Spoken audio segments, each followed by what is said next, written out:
The summer of 2001 in Gießen, Hesse, in Germany, was marked by this really intense, sweltering heat. But the true heat really came from the sudden disappearance of a child. Yeah, for the small community of Rodheim-Bieber, that summer became synonymous with something else entirely. A really sickening realization. That fear had moved in right across the street. We are talking about the case of 8-year-old Julia House. A tragedy that, it just seized the entire nation. It kicked off one of the most extensive post-war manhunts the state of Hesse had ever seen. And Julia was just enjoying her school holidays.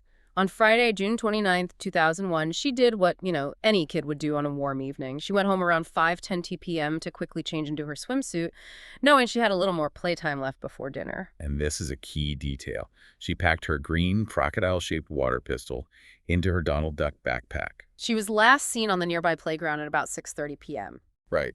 Her two friends had just been picked up by their parents, which left Julia there alone. And her own parents, well, they were preoccupied. They were getting ready for a local house move just, 30 meters away. Yeah, so they didn't notice her absence right away. That Yeah. delay was just agonizing. Around 8:30 p.m., the parents had that gut-wrenching moment. The moment where each one realizes they thought Julia was with the other. And she wasn't. That discovery launched a criminal investigation that would test the very limits of, forensic science and German legal precedent. So our mission today is to deep dive into how the German justice system managed to secure a conviction in a case where the perpetrator was completely silent, deceptive, and went to the most extreme lengths to destroy every single piece of evidence. It's a study in meticulous circumstantial evidence, the Indecent Ket, as they call it. Exactly, how that chain of evidence defeated absolute obstruction. We'll explore the monumental investigation, the profile of this calculated neighborhood killer. And the really profound legal questions this case forced the whole country to confront about punishment, about rights, and ultimately about public safety. So let's start with the immediate aftermath. Because the initial facts of the case placed the focus terrifyingly close to home, Julia was last seen on that playground. And the eventual suspect was living directly across the Damstrasse, giving him an unobstructed, just a terrifyingly clear view of his target. The initial reaction from law enforcement and the community was just this outpouring of immediate, massive mobilization. Right, the moment Julia's parents raised the alarm, the search was on. But the scale of the effort over the next 4 days was, it was truly monumental. We hear the term massive search all the time, but the logistics involved here really put it into perspective. Oh, absolutely. For 4 straight days, starting that Friday night right through the following Tuesday, the operation just grew exponentially. So what are we talking about in terms of numbers? We're talking over 2,000 personnel deployed on the ground. And this wasn't just, a few local police officers. This included state and federal police, specialized canine units, fire departments, rescue services. Even mounted police units, right, to cover more ground quickly. Exactly. They methodically combed an area exceeding 30 square kilometers. That's a huge expanse of forests, meadows, farmland. And every single residential property in the entire Bibertal area. And despite that gargantuan effort, that methodical sweeping of the terrain, all the house-to-house inquiries, Julia remained completely untraceable. that silence must have been just crushing for the family. The silence was unbearable. And 2 days after she vanished on July 1st, Julia's parents did something incredibly difficult. They stepped into the public eye to make a desperate plea. They stood before all the cameras and reporters, and they appealed directly to the kidnapper. Their words are so important to understand the sheer human cost of this crime.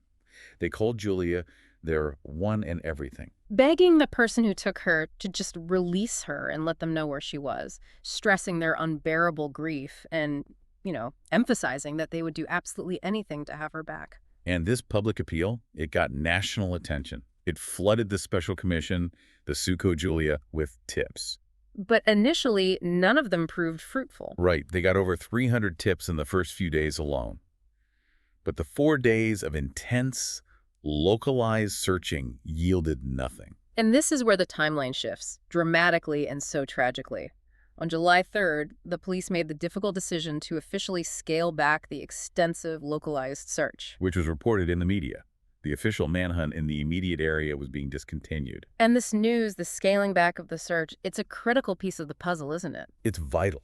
because investigators theorized later that the perpetrator must have been following this intense media coverage very, very closely. They believe the killer, seeing the police efforts diminish, felt secure enough. Secure enough to move to the next phase, Yeah. disposal of the body. That security was tragically misplaced. Because just hours after that official search ended, in the early hours of July 4th, so 5 days after Julia disappeared, the first major break, or really the grimmest discovery, happened 50 kilometers away. A cyclist, completely unconnected to the case or the search, reported seeing a burning woodpile. Deep in a forest area in Ilbenstadt, which is in Mittertal, the fire, which had been set in a deliberate attempt to destroy evidence, just drew attention because of how late it was and its unusual location. And that distance, 50 kilometers, that immediately became the central investigative question. Why here? Right. It suggested a perpetrator who was geographically linked to Julia's home, but who also had access to or knowledge of this remote disposal site. When firefighters arrived and extinguished the flames, they made the horrific discovery. Within the soot-blackened logs of this roughly half-meter-high burnt stack were the small, charred remains of a body. And the scene instantly transitions from just a fire investigation to a major crime scene. The forensic teams had to be incredibly meticulous at that location, didn't they? I mean, given the attempt to destroy everything. They worked with unbelievable caution. The priority wasn't just recovering the remains. It was preserving any tiny, minute piece of evidence that had somehow survived the fire and the cremation attempt. They sifted through all the ashes and debris, and they recovered these small but vital clues. Textile remnants, fragments of what were later identified as handcuffs. And, crucially, a piece of charred paper found 3 meters away in the dry leaves surrounding the burn site. The presence of handcuffs is instantly, shockingly indicative of the nature of the crime. Oh, absolutely. Control and restraint. This wasn't just a homicide. It immediately suggested elements of, well, attempted subjugation or sexual violence. And the identification. Swift DNA analysis confirmed the body was indeed Julia Ho's, and the medical examination further tightened the timeline and the cause of death. What did the medical examiner conclude? The cause of death was massive blunt force trauma to the head. Likely inflicted by a flat, hard object, like a wooden board or a similar improvised weapon. And based on analysis of her stomach contents, the time of death was tragically pinpointed to the evening of June 29th. The very day she vanished. Which meant she'd been murdered almost immediately after being lured away from that playground. The implication, then, is that the killer had been harboring the body for those 4 days. Yes, while the entire community was out there frantically searching. The killer followed the media, waited until the local search was called off, and then transported the body 50 kilometers away under the cover of darkness. And tried to destroy it completely by fire. The theory holds that the killer was only foiled by the random intervention of that passing cyclist. The person who just happened to spot the smoke and flames. Exactly, leading to the early intervention of the fire department and the preservation of those crucial tiny pieces of evidence. Without that cyclist, the identification, the recovery of physical evidence, it might have been impossible. So the investigation now had a body, a cause of death, a timeline, and a massive geographical gap, 50 kilometers to close. So investigators immediately focused on anyone living in Bibertal who had a strong connection, or maybe employment, in the Ilbenstadt area. That geographic nexus was the key. And this specific focus is what led to the crucial initial break in the case. The suspect was, you could say, practically identified by his own calculating fear. The employer of a man named Thorsten V., who fit that exact geographical profile, living in Bibertal but working in Ilbenstadt, he contacted the police. And the reason for the call was V's incredibly suspicious, unsolicited attempt to build an alibi for himself. Right. Thorsten V. proactively went to his employer and asked him to confirm that he had worked late on the Friday of Julia's disappearance. He tried to explain it away by saying, something bad happened in my town, using the crime as cover for his weird request. And the employer just recognized this behavior, the anxiety, the unprompted alibi construction, as highly irregular. So he reported V to the SOCO. This geographic link, plus V's own actions, was, as one investigator later said, a sensation for the team. But before they locked onto V, the SOCO Julia did their due diligence. They investigated other potential suspects, right? Yes, which really speaks to the professionalism of the early investigation.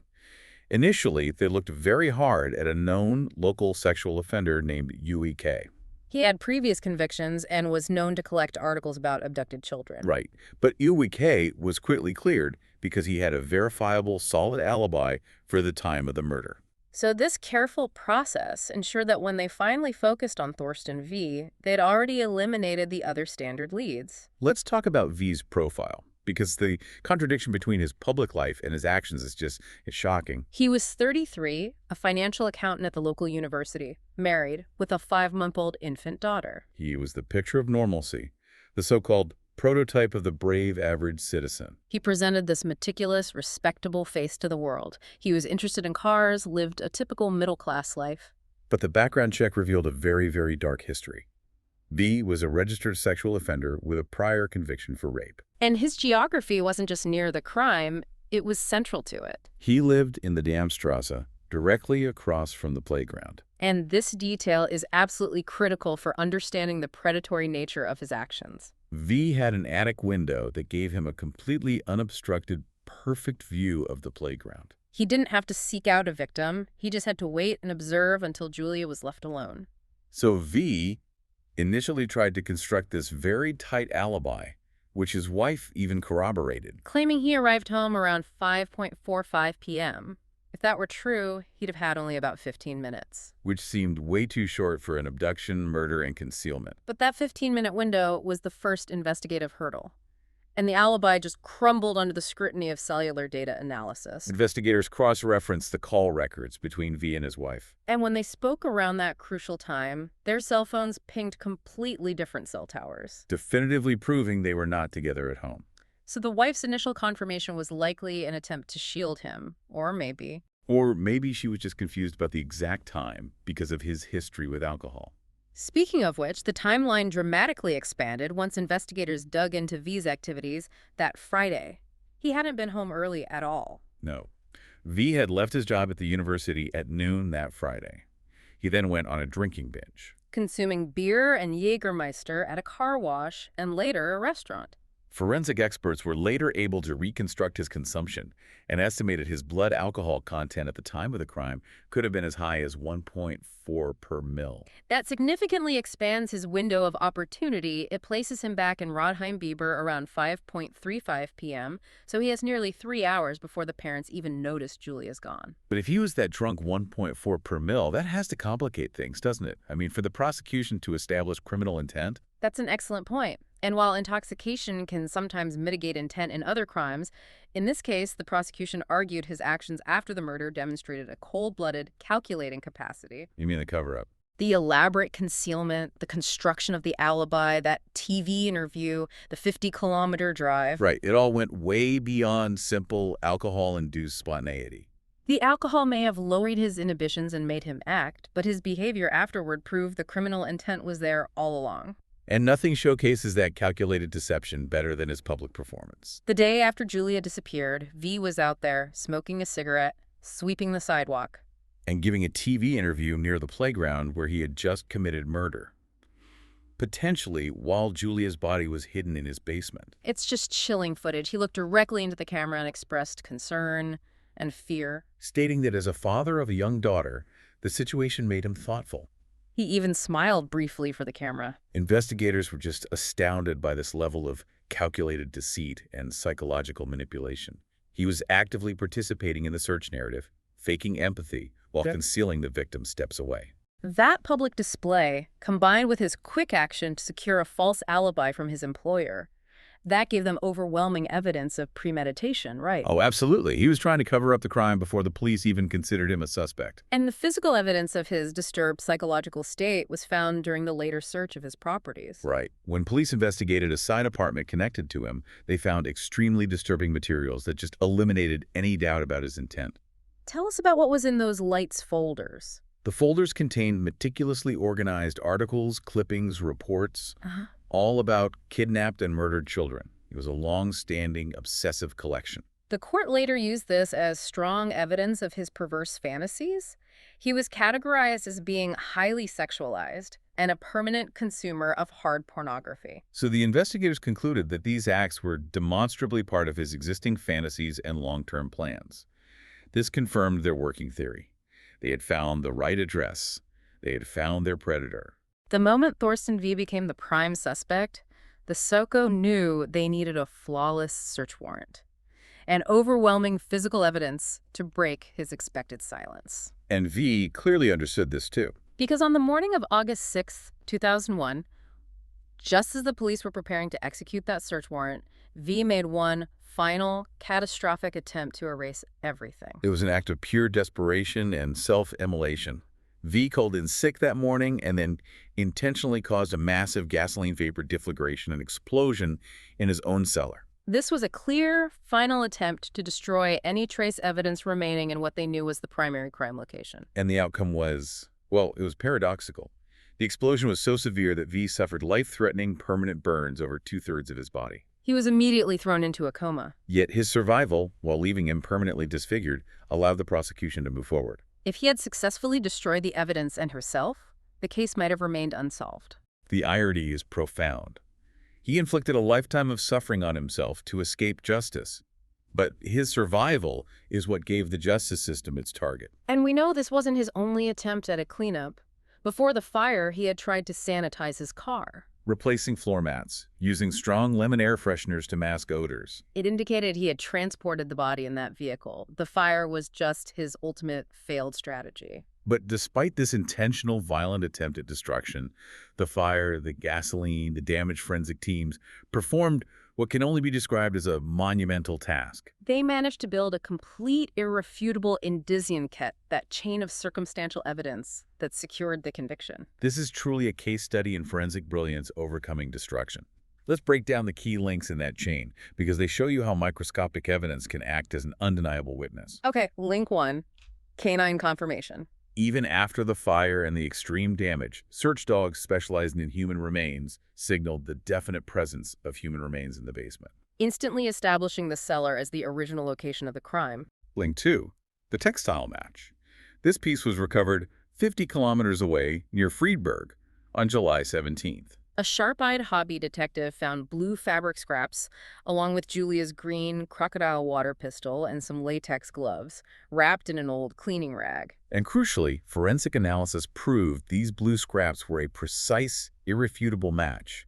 The woven pattern, the material, even the microscopic cut edges, to a cushion cover recovered from V's house. That provides the material link between the killer's home and disposal site, closing that 50-kilometer gap. But the cleaning rag itself, that also proved useful, didn't it? It did. Fibers from that rag matched fibers found embedded in the gasoline-soaked carpet remnants in V's basement, proving that the rag was used in the cleanup attempts at the crime scene itself. This is how forensic detail turns seemingly random pieces of garbage into critical speaking witnesses. But the core of the entire prosecution, the single most compelling piece of evidence that placed Julia definitively in that cellar, was microscopic. Absolutely. We're talking about the 0.05 square millimeter blood spot. Fate. Despite the fire, the explosion, the gasoline, and likely cleaning chemicals, forensics successfully isolated a blood trace belonging to Julia from the deep fibers of that 40 square meter basement carpet. 5/100ths of a square millimeter. That is an almost impossibly tiny amount of biological evidence. How significant was the court's reliance on this specific detail? Oh, it was everything. It eliminated any theoretical possibility that V was just involved in disposing of the body. It proved his home was the location of the sexual assault attempt and the murder. It was an undeniable, objective piece of evidence that survived V's most destructive efforts. This tiny trace of blood became the key to unlocking the entire truth. What about the other pieces of evidence found near the disposal site? The latex gloves, likely used by V during the crime or the cleanup, provided another crucial link. DNA traces secured from those gloves were unequivocally linked to Thorsten V. So his physical contact was proven both in his cellar via the items used in the cleanup and at the disposal site. Exactly. And finally, that piece of charred paper found 3 meters from the fire.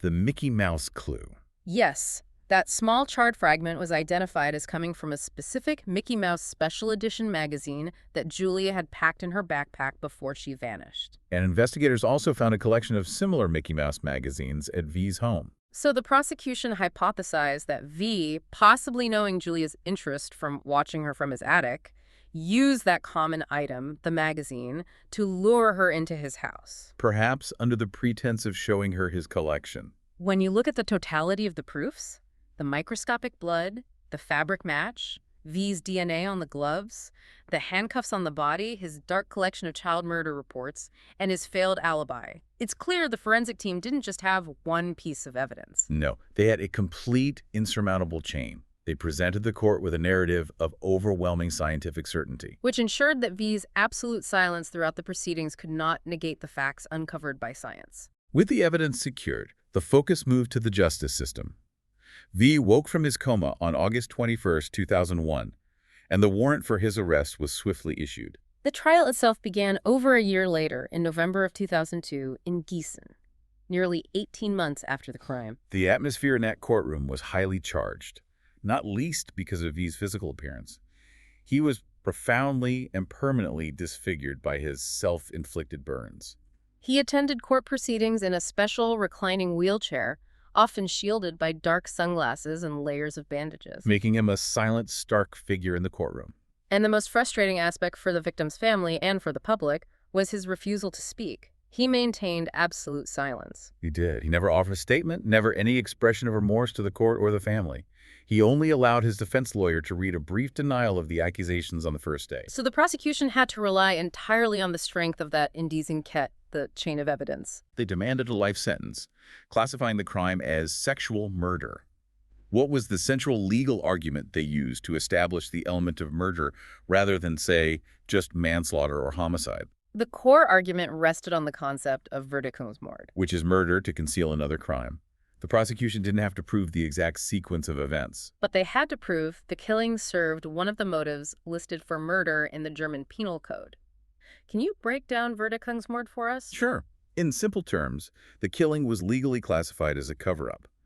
The argument was that V lured Julia to his basement for attempted sexual abuse or sexual coercion. And the murder, the blunt force trauma to her head, was carried out specifically to conceal that attempted sexual offense. Right. The killing was the last worst step taken to erase all evidence of the underlying serious crime. So the murder itself wasn't necessarily a spontaneous crime of passion. It was a cold, intentional act designed to protect the perpetrator from accountability for the initial crime. Precisely. And the handcuffs found on the body were critical here. The court found it unrealistic that V would have placed the restraints on the child after she was dead. Their presence directly linked the intention of restraint, the attempted sexual coercion, to the murder that followed. Thereby confirming the Verdeckungsmord motive. The handcuffs were, in effect, the only material witness to that initial assault. The defense, facing this overwhelming forensic evidence, had a pretty narrow path. How did they even attempt to defend a silent client against this chain of scientific proofs? Their strategy was the classic approach in a trial based solely on circumstantial evidence. So seeds of doubt. They demanded a full acquittal due to an alleged lack of evidence. Arguing that while the evidence was compelling, it didn't reach the required legal threshold of absolute certainty. They claimed that without eyewitnesses or confession, the court couldn't exclude every theoretical, however improbable, possibility of innocence. But the forensic team's work was just too tight. The court accepted the chain of evidence. It did. On May 20th, 2003, Thorsten V. was sentenced to life imprisonment for murder in conjunction with attempted sexual coercion. The conviction stood firmly on that scientific foundation. Now, here is the part of the judicial process that baffled a lot of people outside of Germany and requires some deeper analysis, the legal nuance around the sentencing. Although V was convicted of this heinous sexual murder, the prosecutor surprisingly argued against establishing the special severity of guilt, or BSS. Right. Why, in a case of such brutality, would the prosecution oppose the very thing that usually ensures a convict stays locked up longer? This takes us right to the heart of the German Schuldprinzip, the principle of guilt and how punishment is calculated. BSS, besonders schwere Schuld, is a judicial finding added to a life sentence. And without it, a convict is eligible for parole review after a fixed 15 years. With BSS, the court determines the crime's cruelty justifies preventing that minimum eligibility, meaning they stay locked up significantly longer. So, arguing against BSS meant that V was potentially eligible for parole after 15 years, despite the sexual murder of a child.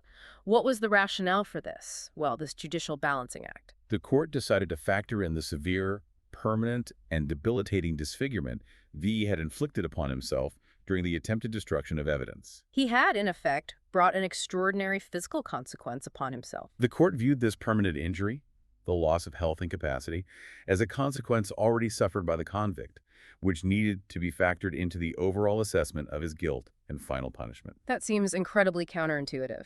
An act meant to destroy evidence and evade justice ends up mitigating the punishment. How is that reconciled with the Schuldprinzip? Because the Schuldprinzip demands that punishment must align with individual personal culpability.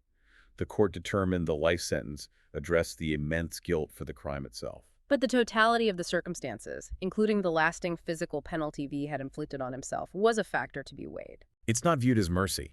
It's the legal system meticulously calculating the total pain and consequence already endured by the individual against the maximum penalty allowed by law. It just demonstrates the unique commitment of the German system to individual guilt assessment, even when it leads to difficult, unpopular judicial outcomes. And the case of Julia Hose transcended the courtroom. It became a political earthquake that exposed profound tensions in Germany's approach to criminal justice. Particularly concerning repeat sexual offenders and public safety. The public outrage was immediate and sustained. It was driven by the realization that V was a registered sexual offender who had been released and was living across the street from a playground. This created immense pressure on political leaders. And that pressure led directly to the intervention of then-Chancellor Gerhard Schroeder. Days after the discovery of Julia's body, on July 8, 2001, Schroeder publicly weighed in on the issue, stating that adult men who abuse young girls might be untreatable. And this culminated in his widely quoted, highly polarizing demand. There can only be one solution: lock them away, and for good.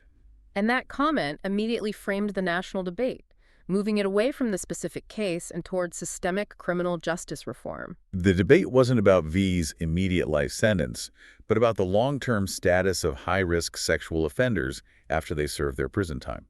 It focused intensely on the application and expansion of Sicherungsverwahrung. Preventive detention. Exactly. It's a measure that can be ordered at the end of a prison term for convicts deemed highly dangerous and likely to reoffend, effectively allowing the state to keep them incarcerated indefinitely after their sentence is complete. The Julia Hose case provided the political momentum to expand it. But this political demand, Schroeder's desire to lock them away and for good, it runs directly into the fundamental constitutional principles of German criminal law. Principles designed to protect basic human rights, even for the most heinous criminals, setting up a constant conflict between public safety and the rule of law. That is the essential conflict exposed by the case. And the source material highlights 4 foundational principles that make that emotional demand legally complex. If you understand these 4 pillars, you understand the judicial tightrope the German system has to walk. Let's start with the one we just discussed, the Schuldprinzip. The principle of guilt. Punishment has to be proportionate to individual personal guilt. It's the core concept preventing excessive revenge-based punishment. The second is the Legalitätsprinzip, the principle of legality. A fundamental safeguard. No punishment without a previously existing law. Critically, new, harsher laws cannot be applied retroactively, the Rückwirkungsverbot. It acts as a crucial brake against punitive political reactions. The third is the Resozialisierungsprinzip, the principle of resocialization. This is perhaps the most difficult for the public to accept in cases like these. Oh, absolutely. This is the goal that truly sets the German system apart. The reintegration of the offender into society is a primary mandatory aim of the sentence. The sentence must include measures, therapy, education designed to prepare the offender for a crime-free life post-release. It demands that the legal system maintain a theoretical hope for rehabilitation, even if that hope is microscopic, because without it, the sentence becomes purely punitive and violates the dignity of the person. And finally, the Verhältnismäßigkeitsprinzip, the principle of proportionality, which requires that the severity of the punishment is always proportionate to the crime, and that fundamental rights, including human dignity, must be upheld for every person. These 4 pillars create a constitutional guarantee against overly severe or arbitrary state action. The Julia Hose case forced German society to ask, when does the need for public safety override the constitutional rights of the individual? Beyond the legal and political fallout, the media's conduct during and after the search was also a point of serious national reflection. Right. While the media coverage was vital, it generated over 100 tips after the case was featured on the true crime show. Aktenzeichen XY parts of the press were criticized for descending into sensationalism. The commercial drive to cover every minute detail of the tragedy started to overshadow the necessary search efforts. The invasiveness was so severe that at Julie's burial on July 11th, her parents had to make an explicit public request for distance from the press. Underscoring the ethical dilemma between the public's right to information and the commercial exploitation of a family's profound recent grief. And we must conclude this harrowing analysis by noting the final chapter of The Killer. Thorsten V. remained incarcerated, heavily scarred and silent for 2 decades. He died in a hospital in Wetzlar in March 2022. He never achieved parole, and he never offered any explanation for his actions. This closure through death, while bringing the case to an end, meant that Julia's parents were forever denied the final answers regarding their daughter's suffering and the precise sequence of events. The silence he maintained until the end ensured that element of their grief remains permanent.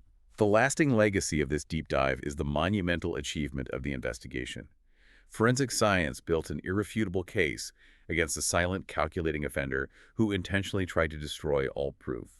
That tiny $0.5 blood spot remains the ultimate symbol of scientific truth overcoming deception. The case set a high benchmark for the reliance on circumstantial scientific evidence in German courts. The case also forced society to address 2 dark truths: the lurking danger posed by the outwardly respectable neighbor, And the agonizing legal tension we've explored, the conflict between the absolute necessity for public safety and the constitutional commitment to fundamental rights and resocialization, even for the most repulsive crimes. It is the ultimate legal balancing act that defines a modern constitutional state. So, we leave you with this provocative closing thought. Given the inherent requirements of the Resocialisierungsprincip within legal systems committed to constitutional rights, how should society weigh the chance for rehabilitation, however slim or theoretical, against the permanent fear and tangible risk posed by unrepentant, high-risk individuals like Thorsten V.? Especially when the victims are the most vulnerable members of society. That constant tension between safety and foundational rights is a question the German system, and many others, are still wrestling with long after this tragic case closed its final court file. A question that demands critical thought long after the headlines fade. That concludes our deep dive into the case of Julia Hose.